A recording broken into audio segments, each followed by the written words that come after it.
Now, I started out my day with a couple different people directing me to a panel from the latest issue of The Rise of Kylo Ren comic series, issue number 3 to be exact,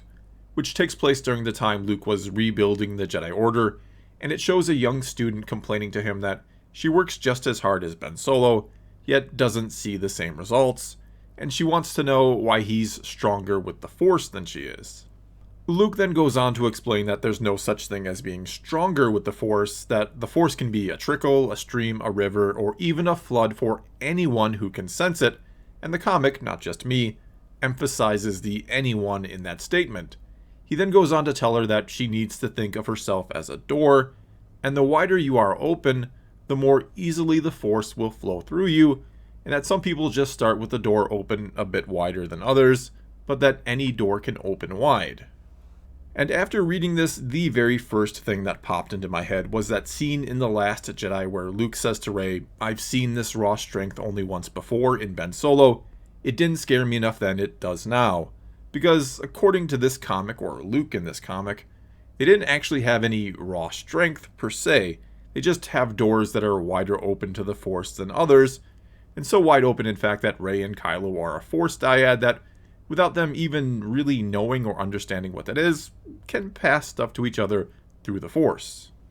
And really, to be fair and honest here, I don't think what's said by Luke in this comic is necessarily a bad way to explain how the Force works. It's actually pretty good, I think, or would be with one little change or amendment, which is to say that some doors are simply larger than others. That fair or not, some Force-sensitive individuals simply have more overall potential. In other words, yes, some do start with a door wider open to the Force and can do more with little or no training, like Rey for example.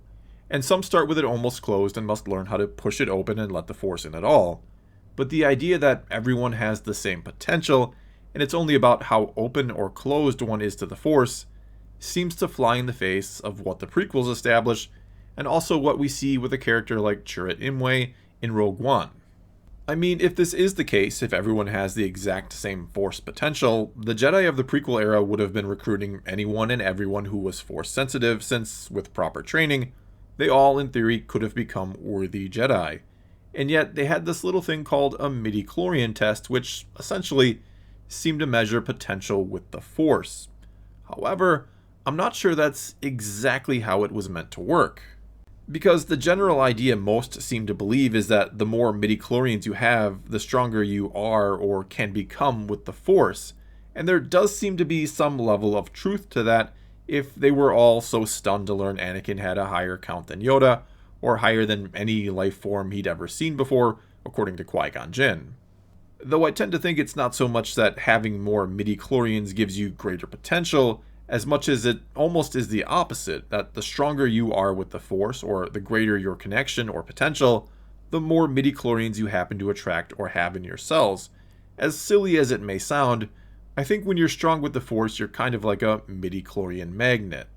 Because what the midi-chlorians actually do is allow communication from the cosmic Force to the living Force. They allow someone who quiets their mind to hear the will of the Force. That's it. They don't generate the Force or anything like that, which I think some mistakenly believed was the case after watching The Phantom Menace.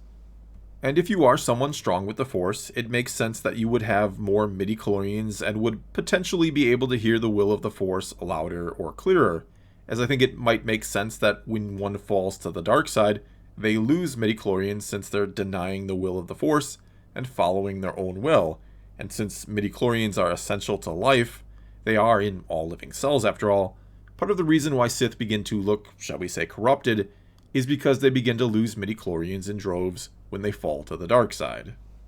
So basically what a midi-chlorian test did was let potential be gauged to some extent. It let the Jedi know ahead of time if training someone was likely to yield results. And sure, I do prefer the Jedi trusting their instincts on who should or shouldn't be trained,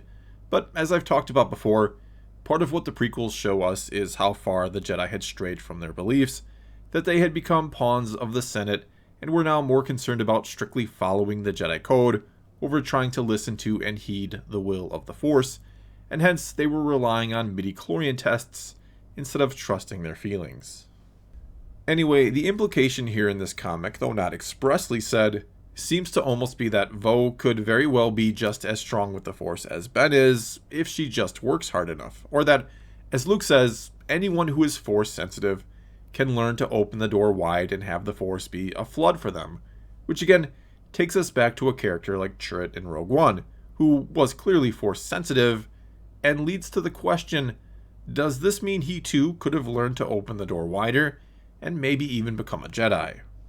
Or, as I kind of suggested before, should this message from Luke come with the disclaimer that not everyone who is Force sensitive has the same size door, that though everyone can reach a certain potential, not everyone has the same potential? Which, again, I do think would make it a good way to describe how the Force works. In fact, you could even take it a step further and say that those who have faith in the Force, those who follow its will and follow the light side, can open the door wider and use the light side better, while those who use the dark side essentially use their negative emotions to force the door open, no pun intended, and use it better. And the stronger those emotions, the more power you can take from the Force.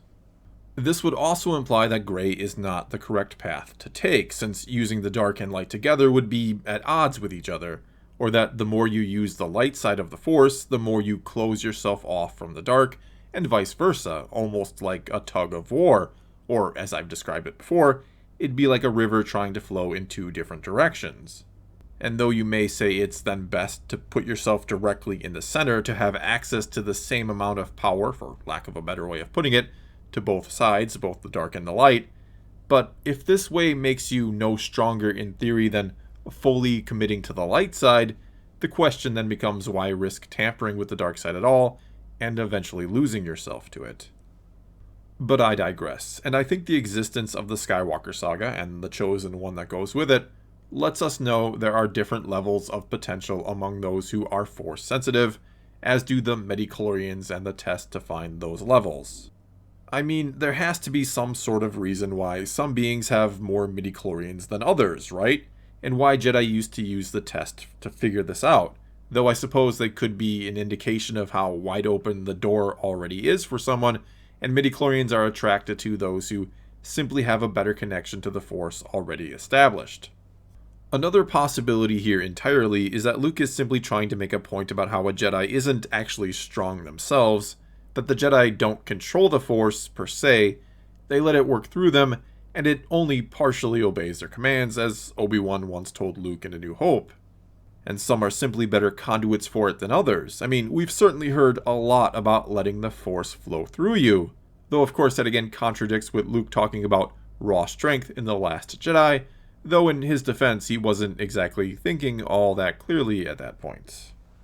Either way, I think it's always interesting to discuss how the Force works, and especially in Episode 8, it's implied that anyone being able to use the Force is some sort of new concept, when that's really always been the case. Even George Lucas said anyone can be a Jedi, and what I think he meant by that is that the Force can, and sometimes will, randomly pick just about anybody. Shmi Skywalker, for example, mother of Anakin, was a random slave woman on a backwards planet who gave birth to the Chosen One. And it was so strange to me that some wanted to say that Rey, after initially learning in The Last Jedi that her parents were no one and that the Force had just made her very powerful to counter the dark side, was some sort of radical new idea being introduced into Star Wars, when Anakin's mother was no one, and he was essentially chosen by the Force, or created by it, to be very powerful to balance it, which basically made them the exact same thing, at least until the rise of Skywalker changed that. Well, that's all I've got for you this time, and a big thank you to everyone on my Discord server who have been discussing this most of the day and giving me plenty to think about as I made the video. And now it's your turn to continue the discussion, and to tell me if you read this comic, and even if you haven't, what you think about all this. Is Luke saying everyone has the same potential with the Force, or is he just saying this isn't about strength in the first place? Whatever the case may be, leave a comment below and let's talk some Star Wars. And until next time, thanks for watching.